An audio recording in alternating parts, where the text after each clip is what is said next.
कभी सोचा है कि स्टॉक मार्केट अपनी फीलिंग्स, अपने इमोशंस कैसे दिखाता है? ये आपको शायद नंबर्स और डेटा की एक उलझी हुई दुनिया लगे, लेकिन इसके दिल में एक विजुअल भाषा है, कहानी कहने का एक तरीका।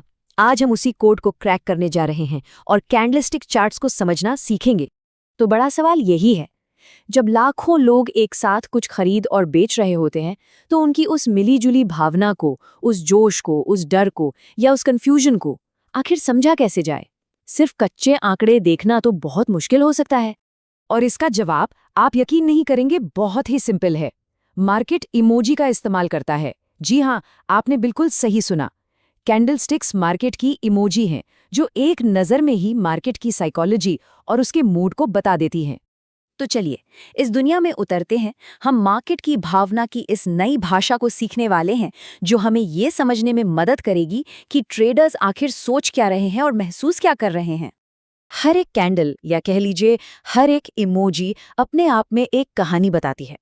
ये सिर्फ 4 डेटा पॉइंट्स नहीं है, बल्कि एक तय टाइम फ्रेम के अंदर खरीदारों और विक्रेताओं के बीच जो मनोवैज्ञानिक जंग हुई है, ये उसका एक स्नैपशॉट है। अब इस भाषा को पढ़ने के लिए सबसे पहले तो इसकी ABCD सीखनी होगी, है ना? इसका मतलब है एक अकेली कैंडल को ठीक से समझना और ये देखना कि उसके अलग-अलग हिस्से हमें क्या बताते हैं। तो देखिए, हर कैंडल के 2 मेन हिस्से होते हैं। ये जो बीच का मोटा हिस्सा है, इसे बॉडी कहते हैं। ये ओपन और क्लोज प्राइस के बीच की रेंज दिखाता है। और ये जो ऊपर नीचे पतली लाइनें दिख रही हैं, जिन्हें विक्स या शैडो कहते हैं, ये उस टाइम पीरियड के सबसे ऊंचे और सबसे नीचे प्राइस को दिखाती हैं। तो बॉडी हमें बताती है कि मेन एक्शन कहाँ हुआ। अपर विक दिखाती है कि खरीदार कितने जोर में थे, और लोअर विक से पता चलता है कि विक्रेताओं ने कितना दबाव बनाया।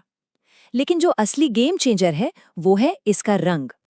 तो फंडा बहुत सिंपल है। हरी कैंडल का मतलब है तेजी या बुलिश, मतलब इस राउंड में खरीदार जीत गए। और लाल कैंडल का मतलब है मंदी या बेरिश, मतलब विक्रेताओं ने बाजी मार ली। बस यही 2 रंग पूरी कहानी की नींव है। तो अब जब हमें अक्षर पता चल गए हैं, तो देखते हैं कि इनसे शब्द, मतलब कि पैटर्न, कैसे बनते हैं। पहले बात करते हैं उन पैटर्न्स की जो हमें अच्छी, पॉजिटिव कहानियां सुनाते हैं, यानी जब खरीदारों का कंट्रोल होता है। इसे आप खरीदारों और विक्रेताओं के बीच एक रस्साकशी के खेल की तरह सोचिए। हर कैंडल इस खींचतान का नतीजा है, और कुछ पैटर्न हमें ये दिखाते हैं कि कैसे एक टीम ने जबरदस्त कमबैक किया। ये है हैमर पैटर्न। इसकी कहानी क्या है? हुआ ये कि विक्रेताओं ने कीमत को बहुत नीचे धकेल दिया, जिससे एक लंबी लोअर विक बन गई। लेकिन फिर खरीदारों की एंट्री हुई, उन्होंने कम कीमतों को रिजेक्ट किया और कीमत को वापस खींचकर ओपन प्राइस के पास बंद कर दिया। ये डर से भरोसे की तरफ एक बहुत बड़ा साइकोलॉजिकल शिफ्ट है। अब इसे देखिए, बुलिश एनगल्फिंग पैटर्न। ये 2 कैंडल्स की कहानी है। एक छोटी लाल बेरिश कैंडल के बाद एक इतनी बड़ी हरी बुलिश कैंडल आती है, जो पिछली कैंडल को पूरी तरह से निगल जाती है। ये एक साफ इशारा है कि खरीदारों ने पूरी तरह से कंट्रोल अपने हाथ में ले लिया है। ये एक तरह का साइकोलॉजिकल टेकओवर है। हाँ, तो ये रस्साकशी का खेल दूसरी तरफ भी तो जा सकता है। अब उन पैटर्न्स को देखते हैं जो हमें बताते हैं कि विक्रेता, यानी कि सेलर्स, कंट्रोल अपने हाथ में ले रहे हैं। ये शूटिंग स्टार है, और आप इसे हैमर का ठीक उल्टा समझ सकते हैं। यहाँ खरीदार कीमत को ऊपर धकेलने की कोशिश करते हैं, जिससे एक लंबी अपर विक बनती है।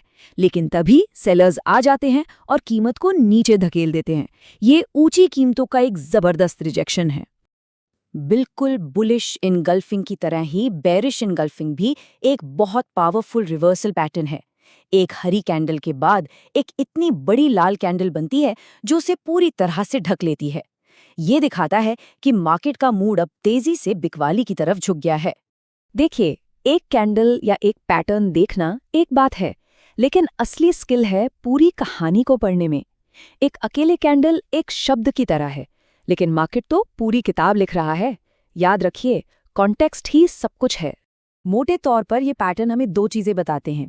रिवर्सल पैटर्न एक चेतावनी की तरह है कि देखो, ट्रेंड अब बदल सकता है, और कंटिन्यूएशन पैटर्न बताते हैं कि जो ट्रेंड चल रहा है वो शायद और मजबूत होगा। तो इसे असल में इस्तेमाल कैसे करें? बस ये 3 सिंपल नियम याद रखिए।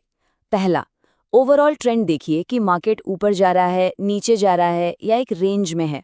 दूसरा, देखिए कि पैटर्न कहाँ बन रहा है। क्या वो किसी सपोर्ट लेवल के पास है, मतलब एक ऐसी जगह जहां कीमतें अक्सर गिरना बंद कर देती हैं, या किसी रेजिस्टेंस लेवल के पास जहां वो बढ़ना बंद कर देती हैं। ये वो मनोवैज्ञानिक युद्ध के मैदान हैं जहां बाजार की दिशा तय हो सकती है। और तीसरा, इसे एक सिग्नल की तरह इस्तेमाल करें, गारंटी की तरह नहीं। अच्छा, तो अब हमारे पास वर्णमाला भी है और कुछ बुनियादी शब्द भी। लेकिन इन सबको एक साथ याद कैसे रखा जाए? तो ये रही एक छोटी सी चीट शीट। इसमें वो मेन पैटर्न हैं जिनकी हमने बात की।